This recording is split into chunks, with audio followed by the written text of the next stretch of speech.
Bwana, mambo vipi mtazamaji wa Bwigane TV? Karibu sana tuzungumze habari za michezo. Tunafahamu kwamba hapo jana mchezo wa finali kati ya Simba Sports Club dhidi ya RS Berkane ulipigwa katika uwanja wa New Amani Complex pale visiwani Zanzibar. Na matokeo yake ni kwamba kombe limeondoka bwana, isivyo bahati kwa Tanzania. Tunasema pole kwa wote ambao tumehuzunishwa na matokeo hayo, kwa sababu kama taifa tulitamani kombe libaki, lakini tunasema kwamba tunapaswa kunyanyua kichwa na kuangalia kwa ajili ya next time. Tunasema kwamba there is always next time. Sasa nipo na Enock Bwigane kamarada hapa, tutazungumza kidogo kuhusiana na mchezo, juu ya kile ambacho kilitokea pale kwenye uwanja wa New Amani Complex, lakini pia safari nzima ya Simba mpaka kufikia hatua ya finali.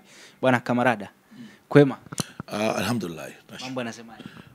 Mambo vyema, na umechomekea hapo, there is always next time. Yes. Basi tuombe next time iwe ya kheri, iwe ya faraja kwa Tanzania. Miaka miwili iliyopita ilikuwa kwa Yanga, tukasema there is always next time.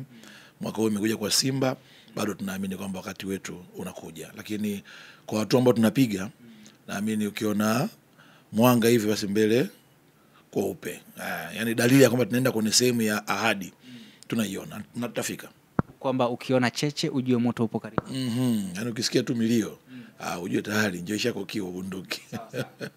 Sasa bwana kamarada, kwanza nikupongeze kwa kuwa sehemu ya historia ndani ya miaka hii ya hivi karibuni. Tunasema kwamba teknolojia imekuwa kubwa. Umekuwa sehemu ya kushuhudia mafanikio ambayo klabu zetu zinapiga, lakini pia timu zetu za taifa pia zinapiga. Kwa ujumla, unaweza kuzungumza vipi kwamba soka letu linaelekea wapi hivi sasa? Tunapiga hatua kubwa. Tunapiga hatua kubwa, maana kwa misingi yetu ya football kama nchi, maana hapa tunagusia football. Nafasi ya serikali yetu kwenye kukua kwa soka letu ni nambari 1. Yani huwezi kuzungumza mafanikio ya michezo, mafanikio ya football Tanzania ukairuka serikali. Kwa nini nasema hivyo? Serikali inayoongoza nchi yetu hii ni ya Chama cha Mapinduzi. Kwenye utaratibu wa vyama vya siasa duniani kote, kumekuwa na utaratibu wa chama kuwa na kitu anakiita manifesto, ilani yao ile, ambayo inaeleza, maana ule ni mkataba kati ya wanaoomba kutawala na wanaotawaliwa, ambao ndio mabosi wanaoruhusu wale watawala watawale, kwamba mkitupa nafasi ya kuwatawala tutawafanyia haya na haya na haya na haya. Na wananchi kumbukumbu wanazo, wanafuatilia kuona yale ambayo ulituahidi umeyatekeleza muda ambao umesema. Na ilani inakuwa miaka 5. Vyama vyote vinakuwa na ilani zao vyote, lakini wananchi ndio wanaamua bwana, kwa wakati huu ilani ya chama hiki tumeielewa, tunawapa dhamana mtuongoze. Kwa kipindi cha miaka hii Chama cha Mapinduzi wananchi wamekielewa, wamekipa dhamana. 2020 waliwasilisha ilani yao. Katika ilani ya miaka 5 CCM ambayo inamalizika mwaka huu kuelekea kwenye uchaguzi unaokuja wa Oktoba, na kesho kutwa kuelekea kwenye kampeni watazindua ilani ya nyingine ya 2025 2030 mpaka 30.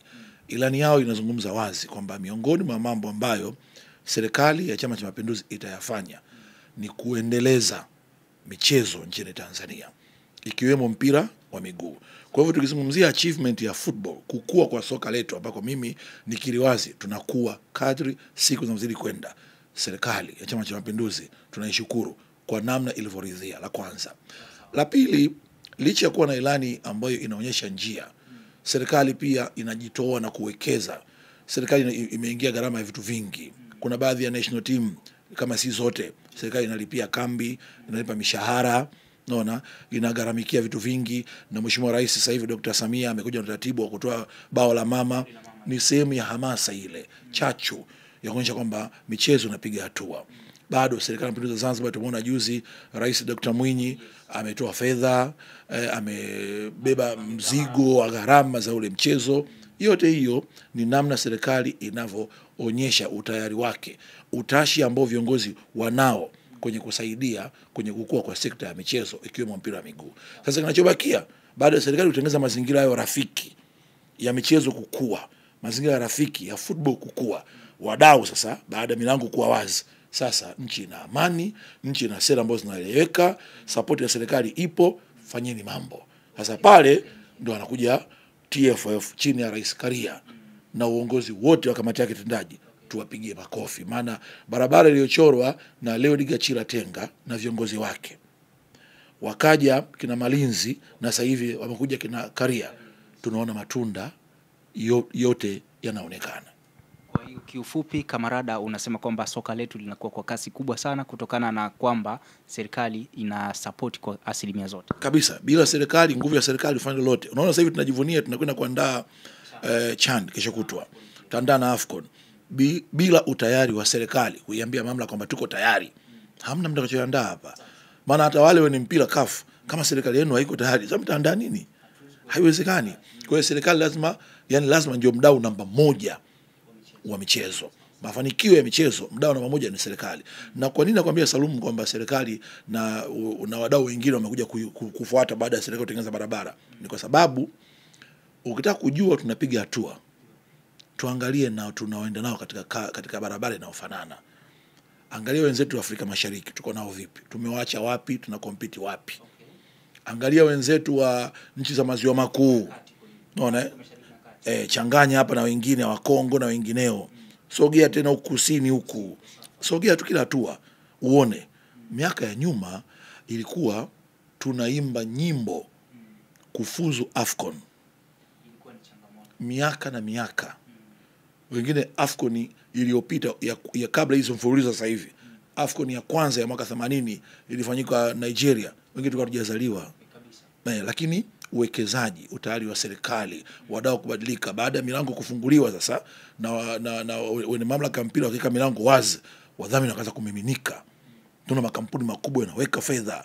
Wamekuja watu wa Azam TV, mpira sasa hivi unaonekana dunia nzima. Wamekuja TBC na wenyewe mpira wanautangaza dunia nzima. Kwa mpira sasa unasikika kila sehemu, watu wanaona. Pale ndio fedha zinaingia. Ligi yetu sasa hivi wachezaji wakubwa kutoka nje wanakuja. Haya matunda tunaona ya Simba na Yanga hajaja hivi hivi, kuna watu wamewekeza. Simba kawekeza Baresa mwenyewe kawekeza Azam pale, Yanga amewekeza GSM. Hawa wawekezaji kama sio matunda ya utayari wa serikali kutengeneza barabara rafiki ya wao kuwekeza, wasingewekeza. Kwa nini wafanye kazi zao nyingine au fedha iende sehemu nyingine? Lakini serikali imetengeneza njia rafiki, mazingira rafiki ya kuwekeza. Wakubwa wanawekeza. Football tunaiona leo, wachezaji wakubwa wa kidunia tunaona hapa wanakuja hapa. Nenda Kenya, huwezi kukuta hivi wachezaji wakubwa kama hawa, huwezi kukuta. Nenda Uganda, utakuta wachezaji wa kawaida, lakini wachezaji wakubwa wako hapa. Timu zetu zina fedha bwana. Ligi ya Kenya tu, wachezaji wa ligi ya Kenya ukifuatilia hata kambini wakai. Ni kama wewe unapokuja kazini Salum, unakuja asubuhi, unafanya mazoezi yako, jioni kwa mkeo tunakutana kwenye siku ya mechi, tunakiwasha, shughuli imeisha. Ligi ya Tanzania timu zinakaa camp. Hiyo gharama ya kuweka timu camp, kuihudumia, Fountain Gate, Dodoma Jiji, Kagera Sugar, timu zetu za kwetu nyumbule Mbeya kule Prisons, wanakuja Mbeya City kwa Makumwanya wanakuja. Kila gharama ni kubwa mno. Hapo naongea kambi ya timu ambazo ni za average katika ligi yetu. Ama timu makubwa ya Avic Town na huko si Bunju Mbweni huko Simba wanaweka. Hilo ni kambi la Azam hilo. Na masafari yao hayo. Kwa wastani wanakuambia timu kubwa kama Yanga au Simba, mishahara yake kwa mwezi inafikia milioni 700 na kupita. Mwezi mmoja. Kugaramia unapoona dude kama Simba lile au Yanga lile, mishahara inakaribia mishahara tu kwa mwezi huu. Huu ni uwekezaji mkubwa. Tunakuwa na tunapiga hatua. Bwana Kamarada, kama ulikuwa haufahamu bwana, hivyo ni baadhi ya vitu ambavyo tunasema kwamba vinakuja tu baada kuwa karibu na Kamarada. Sasa hivi huwezi ukavipata sehemu nyingine zaidi ya Bwigane TV bwana. Na mimi huwa napenda akitutembelea hapa, napenda atusimulie mambo kadha wa kadha kuhusiana na hivi vitu. Sasa Kamarada, unasema kwamba wachezaji wakubwa wanavutiwa na ligi yetu wanakuja hapa. Lakini pia tunaona pia ligi yetu imekuwa ikitazamwa kwa jicho la ukubwa kiasi kwamba hadi wachezaji ambao wanacheza hapa wanaondoka wanakwenda kwenye timu kubwa. Juzi tumeona bwana klabu ya Yanga wamempa thank you mchezaji wao Stefan Kiazizi, anakwenda huko. Pengine hii inatoa taswira gani pia kwenye soko la uhamisho, kwa maana wanaoingia na wanaotoka? Ndo unapoongelea ukomavu na ukuaji wa football yetu, ndo hivyo kwamba tuna nguvu, tuna msuli wa kununua na tunauza. Tena tunauza sio kwa hasara. Tunauza kwa faida kubwa. Aziz Ki hakuna ambacho mwana Yanga yoyote anamdai. Hakuna. One of the top players kucheza ligi yetu ni Stefan Aziz Ki. Kafanya makubwa kwa Yanga Afrika. Mchezaji ambaye weledi wake katika football na talanta ambayo Mungu amempa, hakuna mwenye walakini nayo, hakuna. Kama kuna watu ambao wamefurahia Aziz Ki kuondoka, basi ni timu pinzani, Yanga, amini Simba na wengine wote, kwa sababu mtu alikuwa anapiga misumari akiwanyosha, hayupo sasa. Lakini kwa maana Yanga unafurahia kwamba mchezaji wetu kafanya kazi yetu, tunamruhusu aende katafute malisho yaliyo bora. Lakini moyoni unaumia kwamba bwana mwamba kitu kinaondoka. Lakini sasa hiyo maana yake ni kwamba ligi yetu inakoma. Maana sio Azizi tu, wamekuja wengi, wameondoka wengi. Na hivi amekuja Azizi, ameondoka, wataondoka wengine wengi. Wapo ambao waliondoka wakarudi. Kina Tuisila Kisinda wakarudi, kina Chama wakarudi, kina Mixon wakarudi, wengi walienda wakarudi. Lakini kuondoka na kurudi ni sehemu ya maisha ya mchezaji mpira, kwa sababu duniani hakuna mchezaji mpira asiyenunulika wala asiyeuzika. Hakuna, hayupo. Hata sema anaipenda kweli timu yako, timu ya kwenu kule Singida kule bwana Salum, mtu anasema naipenda kule, mimi naipenda na moyoni naifia, anauzika na anahama. Hakuna hii biashara. Kwa hivyo kuondoka kwa Aziz Ki kunaonyesha dhahiri kwamba tunazidi kuwa wakubwa, na ndio maana mwanzo nikuambia kwamba namna tunavyoona hatua ya ukomavu na ukuaji na weledi katika kuendesha timu zetu, basi mbele ni kweupe, tunaelekea sehemu nzuri sana. Kuna siku tu Afrika itatutambua. Bwana Kamarada huyo. Sasa Kamarada, turudi kwenye mchezo wa finali. Lakini tukiangazia mchezo wa finali, tunapeana pole kama Watanzania kwa kupoteza kombe. Kwa maana kombe lilikuja, lakini bahati haijao upande wetu, kombe limeondoka. Pengine kwa kitu gani ambacho umekitazama na umekiona kwenye mchezo wa jana, lakini pia kikosi cha Simba kwa ujumla kwa siku ya jana peke yake? Juzi wakati tuko Unguja mlinihoji na nikaongea wazi kwamba kwa sababu football ina matokeo matatu ya kushinda, kufungwa na kutoka sare. Hata ikitokea Simba wakakosa kombe katika ardhi ya Tanzania pale Unguja, pale uwanja wa New Aman Complex, mashabiki, wanachama, wapenzi wa furukutu wa kriketo wa Simba hawana sababu ya kulalamika. Wanyanyuke, wapige makofi wachezaji wao na benchi la ufundi na viongozi wao kwamba hawana deni kwao. Kazi wameifanya. Simba katika mechi ya jana chini ya kocha Fadlu Davis na benchi lake na wachezaji wao walifanya kila kitu katika football ambacho nataka kukiona. Kwa sababu kama football tumeshuhudia mbungi ya maana ikipigwa. Kwenye mpira bwana, mimi ni muumini ambaye naamini yale ambayo alikuwa anaongea hayati Edson Pele marehemu. Mimi naamini aliwahi kunukuliwa akisema kwamba kwenye mpira pamoja na wengine yote kuna bahati pia. Mimi naamini pia kwamba bahati kwenye football pia ipo. Naamini hivyo. Mnaweza mkafanya mambo yote kwa usahihi kabisa, lakini bahati haijaa kwenu, isivyo bahati mkapoteza taji. Kwa hivyo mimi siko ni kundi la watu ambao watamtupia lawama 100% referee. Ni kweli referee alikuwa na mapungufu yake katika mchezo wa jana. Kuna matukio mengi ambayo alikuwa anawanyonga Simba mara nyingi tu, mara nyingi sana. Lakini sasa mnapokuwa na mazingira kama yale, namna gani timu inarudi katika shape yake? Mnajitoa vipi? Wamelimwa umeme kadi ya pili ya manjano ya Kagoma, akatoka akinaona timu ika-maintain ubora wake, ikabali inacheza. Ulikuwa uwezi kuona kama Simba kwa pungufu uwanjani, japo ulikuwa pungufu. Wakafunga bao ambalo lilikuwa ni offside baada ya marejeo ya video kuonyesha kwamba ni offside, lakini bado una timu inaenda. Uchovu, ile fatigi la kukaba muda mwingi dakika za jioni, nikajisemea ndugu yangu Pascal Kabombe, watu wakaweka kamba moja, shughuli imeishia hapo. Ni kweli referee na maneno yake mengi, kuna maneno mengi pembeni ukiyafuatilia utakasirika, utachukia, lakini ndio football. Lakini nini ambacho Simba wanapaswa kukibeba baada ya mchezo ule? Mosi, wana Simba wengi naona kabisa wamekubali, na hata jana wanapiga makofi kwamba tumepambana, juhudi tumeziona.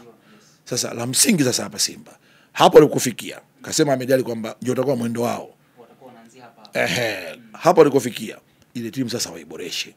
Mashimo yanaonekana sasa wapi pa kuboresha. Waongeze watu wa maana kwenye eneo lipi, na wavunje benki. Usipovunja benki kuleta quality players, bado utakuwa na timu ya kawaida. Kwamba Kamarada, kuna gap kubwa la ubora baina ya Simba na Berkane kwenye mchezo wa jana au kwenye michezo hii miwili ambayo umeiona. Gap ni kubwa baina ya Simba na Berkane au wanakaribiana kwa maana wanasogeleana kwa ubora? Gap lipo, lakini sio kubwa hivyo kama inavyoonekana. Ni gap ambalo linazibika katika football, kwa sababu modern football is all about mbinu. Unaweza kuwa na nguvu nyingi sana, lakini ukapoteza. Mbinu zipi ambazo unazitumia? Ni kama kwenye marathon. Wanaojua mbinu za marathon, haanzi kasi. Unatunza energy mdogo mdogo. Wewe kimbia, wewe anakuja. Kuna maeneo ambayo sasa ushachoka, yanakukata pale. Mshanga mtu kapita, huyo ujui kapotelea vipi. Mbinu zako zipi unazitumia katika mchezo? Ni kweli kuna daraja la utofauti kati ya Berkane na Simba, lakini sio daraja kubwa hivyo. Ndio maana mwanzo nikasema hivi, kwa namna tunavyoona hatua tunazopiga mbele kwa upe, matunda tunayaona baadaye. Timu hii Simba ukifanikiwa, kwa mfano kocha Fadlu na benchi lake wabaki, maana kocha tunaona kwamba anaijenga timu ya namna gani. Ndio kwanza msimu wa kwanza huu, benchi lake na yeye mwenyewe wabaki, wamuongezee Fadlu nguvu ya fedha, achague nyota anawataka yeye, visu vya maana viletwe pale, vya maana viletwe, kama ni loko ama ni foreign players waletwe pale, afu timu ile iwe katika shape yake anayotaka yeye. Nakwambia msimu unaokuja haitokalika. Yanga ambao sasa hivi ni superior katika football yetu kwa miaka hii 3-4, ilikuwa hivi wakati Simba wanatawala soka la nchi kwa miaka 4 mfululizo, Yanga walikuwa wako chini, wakajenga timu yao. Akaja kocha Nabi, akajenga, leta huyo, toa huyu, msimu unakuja, ingiza huyu Mayele, ingiza huyu, ingiza yule. Mayele akakosa vibali pale, na wengine wa Kongo wale wakaenda Nigeria, wakafanywa mizengo, wakanyoshwa nje ndani na Rivers. Baadhi ya wachezaji wa vibali hawana, wakajenga timu. Msimu unaofuatia timu ikapiu. Kaka, Roma ijengwe siku moja. Ni lazima uwekeze. Unaona wababe wa soko, unaona hao, wataje Ahli, taja au Zamalek, taja Mamelodi, taja Wydad, wale wote wale wanawekeza katika football duniani, sio Afrika tu. Mosi uliwe mbabe, wekeza kwa wachezaji wa maana, wekeza kwa benchi la ufundi la maana, wekeza kwa miundombinu rafiki na vifaa vya kisasa katika timu yako. Yani msuli wa fedha uwe nao. Tambua fitna za soka la Afrika. Soka la Afrika ni kama soka la duniani, kuna fitna ya ndani na nje. Usicheze tu ndani ukasahau nje. Cheza kote kote. Usicheze dakika 90 peke yake. Unavukimbiza mwizi, mlango umefunga. Kama hujafunga, ukijua kungamua maeneo yote hayo kwa usahihi 100%, inawezekana. Mazembe wamewasumbua Arabu sana hapa. Mamelodi sasa hivi wanawasumbua Arabu. Yani hiyo inawezekana. Ndio maana nakwambiaje, Simba na Yanga, mimi kando yao mengine utani wao wajadi tuachie wenyewe. Lakini kwa namna ambavyo wanaendelea kuwekeza na kuonyesha mifano ya uwekezaji, hata Azam pia uwekezaji wao wa maana wakiufanya na kujenga timu na makando ya hapa na pale ya unazi yakiondoka, tunapiga hatua kubwa tu. Sasa Singida hapa timu ya maana sana. Singida investment ya maana wamefanya Singida. Kama hizo timu zote 4 ambazo naona kabisa msimu unaokuja ndio zitawakilisha nchi katika michuano ya vilabu Afrika, kama wakiwekeza vizuri, wakaboresha vikosi vyao kwa imara ule, mimi sioni changamoto kama timu zetu 4 zote zikaingia kwenye group stage katika msimu unaokuja. Sioni. Naona kabisa zinakwenda. Kama zinaweza kwenda kwa kishindo na kushuhudia finali nyingine either ya Champions League ama ya kombe la shirikisho kwa msimu unaokuja ama unaokuja tena, inawezekana. Why not? Kama inawezekana safari hii, inawezekana. Bwana, kipi ambacho kilikuvutia sana jana? Kwanza tuanze na swahiba wako Budo Joshua Mutale. Jana bwana, mechi yake ya kwanza kimataifa baada ile dhidi ya Al Ahli Tripoli, mechi ya kwanza ya Fadlu Davids kimataifa akiwa ni kocha cha Simba, alianza Joshua Mutale, lakini jana tena mechi ya mwisho anaibuka man of the match. Mtu sio nyao. Jana bwana, kwanza niliona tu line up ile pap. Swahiba wangu Joshua Mutale, Budo, Messi, mtu si nyao. Kuna siku utamtuma na muona hivi, nikasema basi faraja akapata moyoni. Kuna jamaa alisema kwamba bwana, kachumbari sio mboga, lakini haimaanishi kwamba haifai, kwamba hailiwi. Watu wanakula kama kawaida. Unajua mimi ni miongoni mwa watu wachache ambao nilikuwa na imani kubwa na Budo kabisa. Pengine mimi nimpongeze sana kocha Fadlu, wakati ambapo mashabiki wa Simba sio wote ila wengi na wanachama wao wamemkatia tamaa Budo, bado kocha alimwamini Budo. Mashabiki wachache na wa Simba ambao walikuwa na imani na Budo na wakaendelea kuwa wavumilivu kumvumilia Budo. Budo gari lake linawaka dakika za mwishoni sasa hivi. Yaani gari linarudi katika Budo ambao Simba alifanya wamsajili. Maana msajili mpaka anasajiliwa na timu fulani, sio amemuona uwezo wake, sio mbovu huyo. Ana ubora wake sehemu. Jana Budo alivyokuwa man of the match, sijashangaa kabisa. Leo ameitwa national team ya Zambia, amerejeshwa baada ya kukosekana kwa muda, pia sijashangaa. Kiwango chake kilikuwa ni fantastic katika mchezo wa jana. Jana alikuwa ndio driving engine yule. Ndio alikuwa anawapeleka jamaa, yani tena yeye haendi pembeni, akichukua niletee. Anaofuata msitu anaopasua.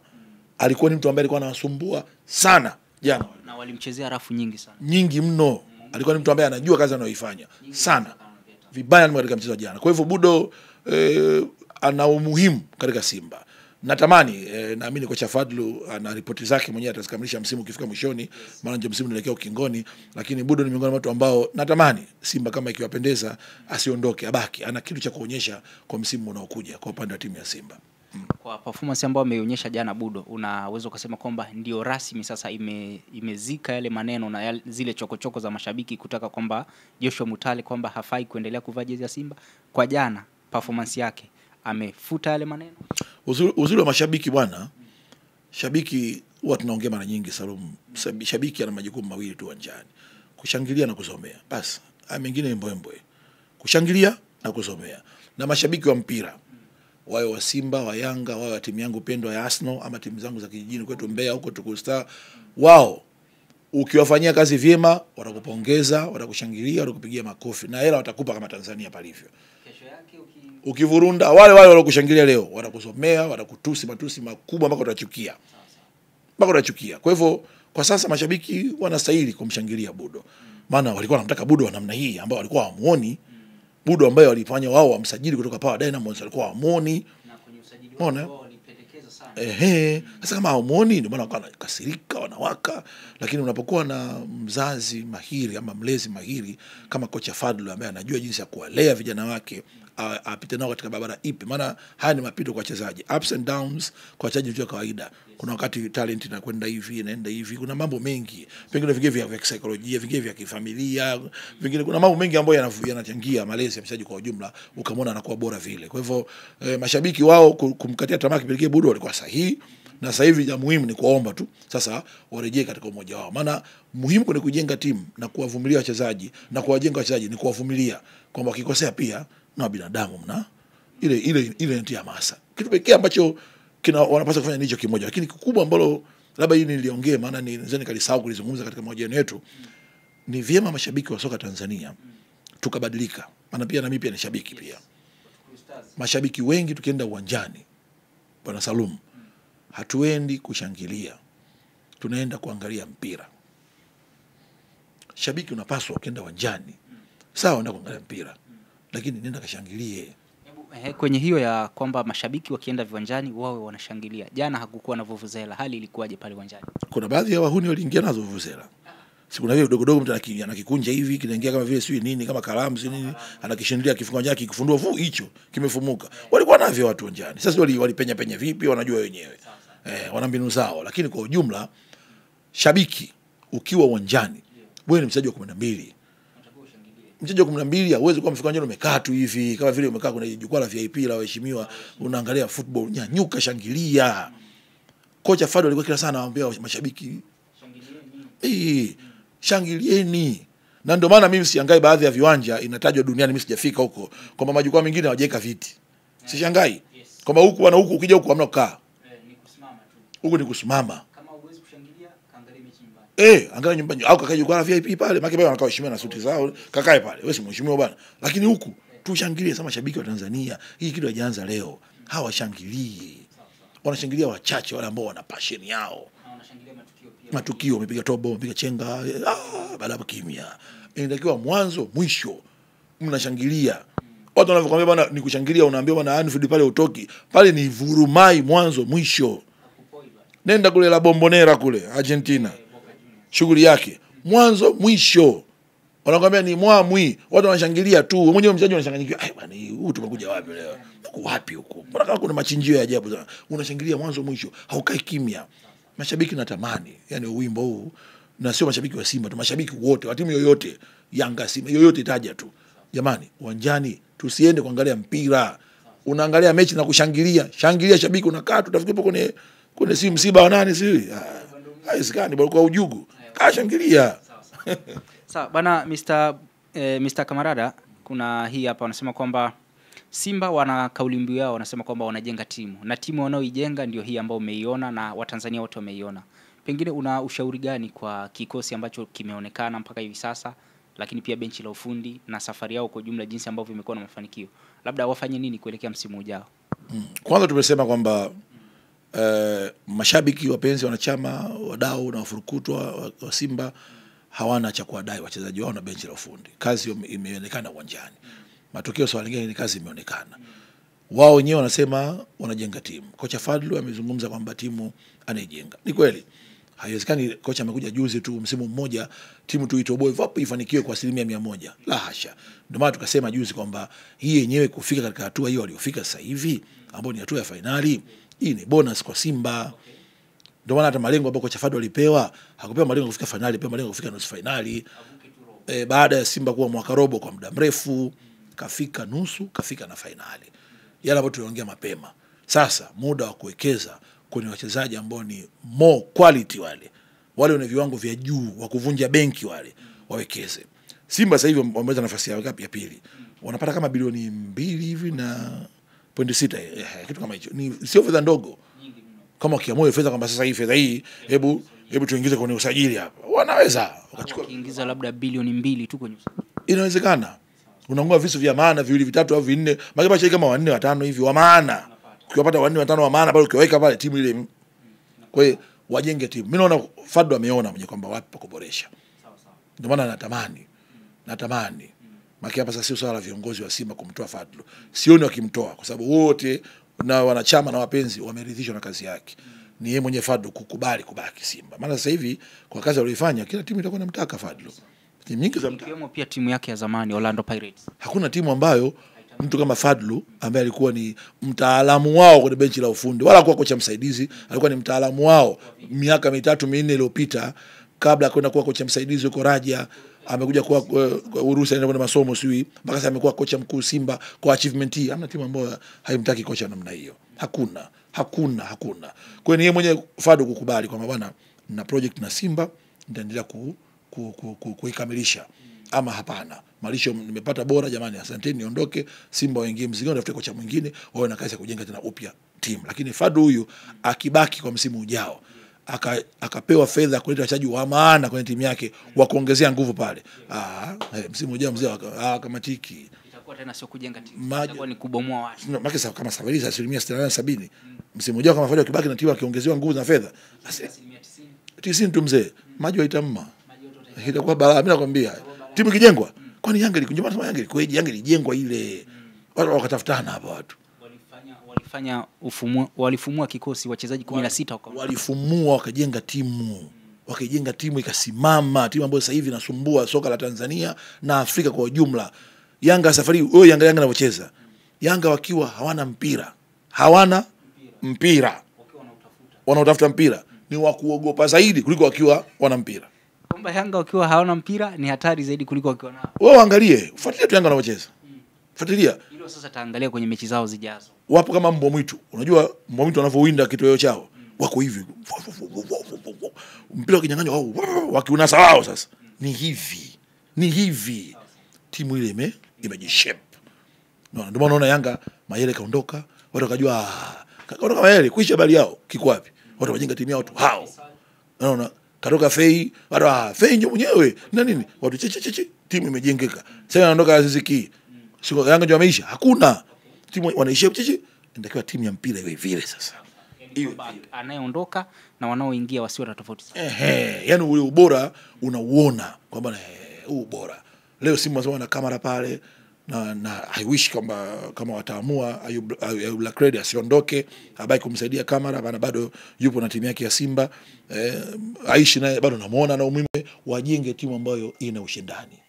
Msimu umetamatika sasa wa Simba kwenye michuano ya kimataifa na tumeona. Tuambie kwa upande wako mechi ipi ambayo ilikuvutia zaidi na kwa nini? Kwa mtazamo wangu mimi, wengine wangesema ni mechi yao ya kwanza ambayo Simba alicheza na Ahli Tripoli. Lakini mimi kitu ambacho kilinifurahisha kwa Simba ni baada ya kuqualify makundi, walivyomtoa Tripoli wakaingia makundi, wakaanza mechi ya kwanza kwa ushindi mwembamba dhidi ya Bravos. Mechi ya pili wakafungwa na Constantine. Walivyokuja hapa mechi ya 3 na wa Tunisia wale, ndio mechi ambayo mimi ilinivutia sana, kwa sababu ilikuwa ni mechi ya kuonyesha picha ya kuamua taswira ya Simba kwenye kundi itaanzia wapi. Kumbuka ile mechi ilikuwa akidraw ama akifungwa, matumaini yanafifia ya yeye kuwa na alama za kutosha kwenye kundi ili aweze kuqualify hatua ya robo finali. Lakini ule upambanaji wa wachezaji kutafuta bao, kwamba ile walipiga ile utatoa utoi mpaka utatoa, yani mpaka dakika ya mwisho, kwamba wachezaji walikuwa na ile njaa, kwamba wana njaa kulikuli ya kupambania wanachokitafuta. Kwangu mimi ile mechi ilikuwa mechi ambayo ilinifurahisha mno. Yani kwa sababu nilikuwepo binafsi, na bahati nzuri nilikuwa nimekaa pembeni na Ahmed Ali. Niliona ile pressure ambayo watu walikuwa nayo. Mtu anatamani, yani unasema kitu kinagonga, yani roho inaenda huku inadondokia huku, anaishikilia inaanga huku, vurugu mechi kwa kweli. Na wengi walikuwa wanapata pressure. Nimekaa mimi hapa, Ahmed Ali hapa amekaa mzee Deuji. Wote mimi binafsi goli sikuliona, lakini nilishuka nikaja huku chumba cha VIP, nikaanza bana siangalii tena. Nasikia tu anashangilia tu. Shughuli ilikuwa shaisha babu pale. Ngoma ilikuwa alijojo ile. Yani dakika za jioni ndio lazima Pascal Kabombe. Dakika za jioni wakaja kuchomoa. Kwangu mimi ndio mechi ambayo ilinifurahisha, kwa sababu ilionyesha ule ukomavu wa wachezaji. Unajua kuna muda unafika, sio mbinu za kocha, ni nyinyi wenyewe tu mnaelekezana, bwana wanangu tukaze nyinyi kama nyinyi. Yani kocha mmoja anaweka mikono hivi, anaangalieni mtafanya nini, mumbebe. Ndio walikuwa walipambana pale kumbeba kocha Fadlu, kumpa heshima yake, kunyanyua matumaini ya Simba, na pale nje ikawapa momentum ya kwenda kupata ushindi pia Tunisia, na kumaliza kwenye kundi wakiwa vinara baada ya kuja kumnyosha hapa Constantine katika mechi ya mwisho. Kwa hiyo ulipata nafasi ya kuitazama upya sasa mechi baada ya kuwa umeshajua kwamba wametoka 2-1 wameshinda, ulipata nafasi ya kuitazama tena sasa ulivyorudi nyumbani? Nilipata muda nikakaa nikachungulia marudio, nikaona hii shughuli nzito. Maana unajua kwenye michuano kama hii kutafuta, maana wanasema hauchezi kwa ajili ya kumfurahisha mpinzani, unacheza kimbinu ili kupata mabao yanayokusaidia kukusogeza hatua inayokuja. Kama ni mtoano, mabao ya home and away wanahesabu, bado CAF wanatumia sheria. Kama ni kutafuta ushindi wa kuongoza kundi kwenye point, haijalishi umecheza mpira vibaya kiasi gani, wewe funga tu, ili goli limefanyaje, limefungwa. Na ndio maana usiangae katika timu zote hizi, bingwa wa michuano hii ya shirikisho ambaye ni timu gani? RS Berkane. Berkane anamaliza mashindano akiwa amefunga mabao 28. Ndio top scorer. Wakati amefunga mabao 28, top goalkeeper aliyesave nyingi ni Kamara, amesave mara 29. Yani kasave zaidi ya bao moja kwa yale aliyofungwa na Berkane. Wakati Simba wao waliomaliza nafasi ya pili wamefunga jumla ya mabao 15 katika michezo yote ya shirikisho. Angalia bao 15 za Simba, angalia bao 28 za Berkane. Tofauti ya mabao mangapi? Angalia pale. Unaona? Hao Berkane hao wamefunga mabao 6 ya vichwa. Katika 6 ya vichwa hayo, bao moja wamempiga Simba. Hao Berkane hao. Waangalie Simba wao, wana mabao 3 ya vichwa. Simba wana mabao set pieces, wamefunga 3. Berkane hawana hata moja la set pieces. Ukiangalia takwimu zile unabaki hii imekuije hii. Lakini huyu mwenye mabao mengi ndio championi. Na ndio maana ukicheza karata zako vizuri, ukazipanga vyema, mkawa na njia rafiki ya kupita, jumlisha na bahati ndani yake, mkafika nchi ya ahadi mnakutaka, kombe mnalivuta. Na ndio maana naambia Simba sasa hapa ishatokea, wametolewa, basi ni kuwekeza kwenye nguvu ya wachezaji wa maana. Vunja benki, chukua mzigo wa CAF ule 2.6 bilioni pale, mwaga ule mzigo, leta vyuma vya maana vije kufanya kazi pale, vyuma vya maana, sio vya kungaunga manati au kungawaya, vyuma vya maana vije pale, unawekeza. Tajiri yule jamaa anaingia si bilioni ngapi, sio wajezi na ile anayemwage fedha ili watu wa maana waletwe pale, timu ya maana ipatikane, wafanye kazi ambayo inatatikana katika kikosi. Na ndio maana leo ukiona hata wakitoa takwimu CAF, mimi sio kuona golikipa bora mashindano ya Kamara. Sio shangaa kabisa kumuona kwenye kikosi, na muona pale Jean Charles Ahoua. Sio stuka kumuona Mpanzo. Sio stuka, kwa sababu ni wachezaji ambao umeona wale wachezaji wa kigeni wote ambao walikuwa na top performance katika michezo hii yote kuanzia mwanzo. Ukimtoa mmoja tu, Soibangu Budo ambaye ameperform jana na amekuwa man of the match, lakini wengine waonyesha uwezo wao, japokuwa wana makosa mengine mengi sana.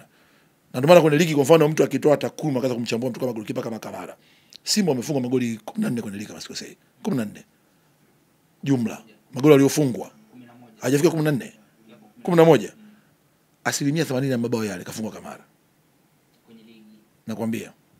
Kama wamefunga mabao 14, wamefunga 11. Unaona? Basi Kamara itakuwa mabao 8 au 9 au 8, yani kati 7 8 yametokana na makosa yake yeye mwenyewe kama yeye. Ana makosa yake. Hajakamilika, ana ubora wake na ana makosa yake.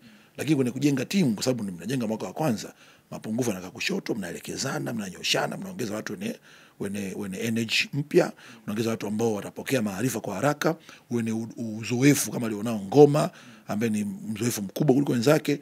Kwa timu nzuri tu kwa ajili ya msimu unaokuja, inawezekana. Mchezaji yupi ambaye amekusurprise either kwa kiwango bora au kwa kiwango ambacho haukutarajia acheze vile lakini amecheza hivyo? Kwa wachezaji wa Simba wote, Kikosi cha Simba kizima. Sasa nikutajie yupi, mzawa ama wa kigeni? Yaani yeyote aliyevaa jezi ya Simba msimu huu ambaye amekushangaza kwa kiwango chake, either kimekuwa bora sana tofauti na ulivyotarajia au amedrop kiasi kwamba haukutarajia awe hivyo. Aha, ni mmoja tu. Abdulrazak Hamza. Na namtaja Hamza kwa sababu bahati nzuri mimi nimemuona Hamza akicheza tangu akiwa Mbeya City. Nimemuona Hamza akicheza KMC. Nimemuona akicheza na Mungu amecheza Mbeya City. Hamza nilimshuhudia alivyoenda Afrika Kusini, alicheza katika kiwango kizuri kabisa. Hamza ambaye kusajiliwa kwake Simba kutokana na midenguo ya watu fulani hivi wa Tanga. Yaani pengine ile situation ya mchezaji yule wa Coastal Union yule isingekuwepo, pengine Hamza asingekuwa Simba. Lakini kumbuka yametokea yaliyotokea, Mungu ndiye akipanga kwake bwana. Kaja Simba, Hamza anacheza mpira kama starehe. Unajua wewe mwangalia Hamza anacheza, yani nyie hangaikeni, twende jasho lenu, pambaneni, yeye anacheza mpira yani katulia. Yani kama vile bwana, yani kama vile unamka asubuhi naenda kazini bwana. Kwa hiyo Hamza anakuja anafanya kazi yake, kimaliza baada hapo anajipangusa anaoga. Huyo kaondoka zake. Hana wasiwasi. Yani mpira kwake sio kazi ngumu. Unaelewa sana nachokwambia. Kwake mpira ni burudani. Yani kama vile kama mtu anaamua kufua unapika hivi. Yani enjoy, yani hizo hata. Na ni yule Hamza, abadilikagi. Vile taratibu anafanya kazi yake kwa umakini, kwa umahiri. Kwa nini navutika naye? Umri wake ana muda mrefu wa kucheza. Maana kuna umri wa mchezaji, kwa umri wa Kiafrika ni umri wa pasipoti na kuna umri wenyewe. Umri wake tunausikia. Ana muda mrefu wa kucheza. Anavopokea maelekezo, uzoefu alionao huko alikopita. Maki michuano mfano kwamba shirikisho hili alikuwa anacheza mara ya pili, ashacheza huko. Unaona? Kwa hivyo kwa nafasi yake na ukomavu wake na uwezo aliokuwa nao kuingia katika kikosi cha kwanza cha Simba moja kwa moja, aka break through, akatia benchi watu pale, akakaa yeye, na umeona kwamba ameperform katika level ya juu. Kwangu mimi ndio mchezaji aliyenivutia, kama ni kumtaja mmoja ni huyo, lakini mwingine sio bangu Budo. Sasa nitamwacheje Budo kumtaja? Okay. Ni mchezaji upi ambaye kidogo amekuacha na maswali kwamba huyu nilitarajia awe hivi lakini kiwango chake mbona kimeporomoka sana kiasi kwamba hata wana Simba pia nadhani watakuwa hawamuelewi? Ulimtegemea afanye makubwa kwenye michuano ya kimataifa lakini haijawa hivyo. Ateba kwa sababu ni chaguo la kocha. Katika wachezaji ambao kocha amewakuta, Ateba hajamkuta. Yeye ndio kamleta Ateba. Huko alikotoka kufuatilia takwimu zake na maelezo ya ziada ya kule na kule, nilitegemea kama angekuja hapa angeperform wonders sana. Kwa sababu before Ateba nilikuwa namtarajia mtu ambaye angeshine vibaya mno msimu huu. Alikuwa ni Mavambo kwangu mimi, kwa namna alivyoingia kwenye kikosi cha Simba. Lakini baada ya kuona kwamba hao wengine si kocha kawakuta, kwa hivyo enda performance yao kocha mimi sijawaleta mimi hawa. Kwa hivyo you never know, labda mfumo wa mwalimu umewakataa hivi nini. Lakini yule ambaye kocha amemleta mwenyewe ni kwamba anamjua mchezaji wake ana ubora gani. Lakini alivyokuja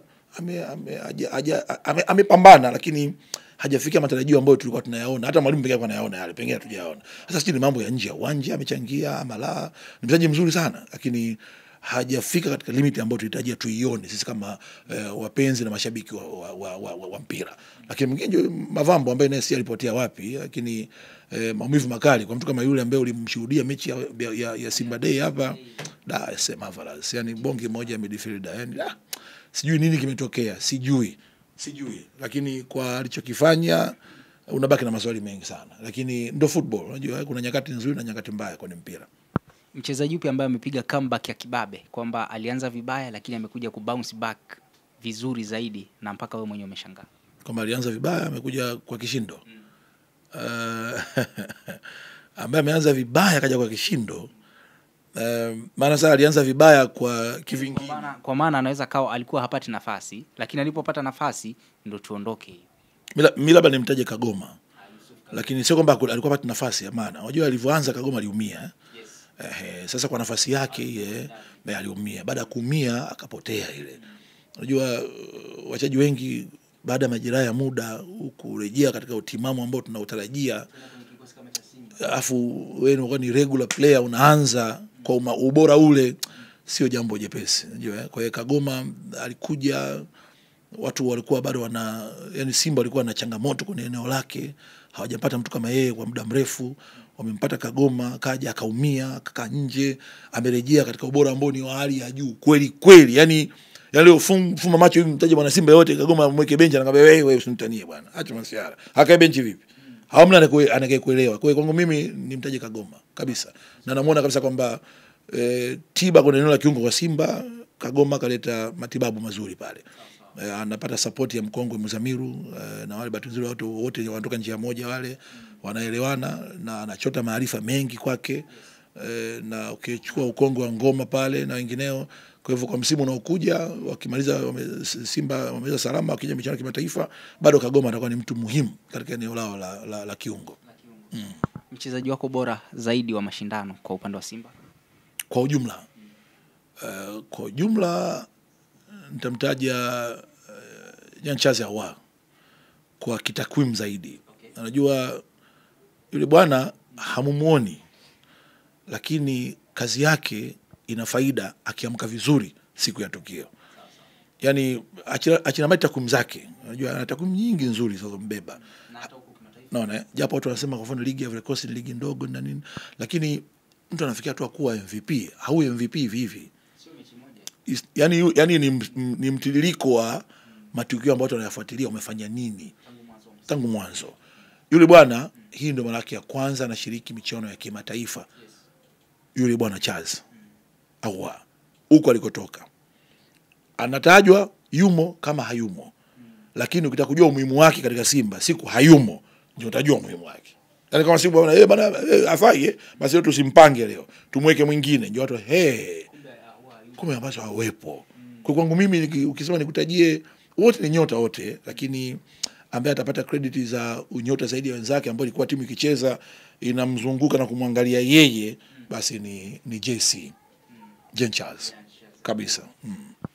Sawa bwana, kwa maendeleo ambayo yanafanyika au yamefanyika pale kwenye kikosi cha Simba bwana, Kamarada anasema kwamba anatamani kuona Simba ikiongeza nyama kwenye benchi la ufundi, mwalimu aendelee kuwepo, lakini pia kwa upande wa wachezaji anatamani wachezaji kadhaa waongezwe ili kuweza kuongeza ubora zaidi.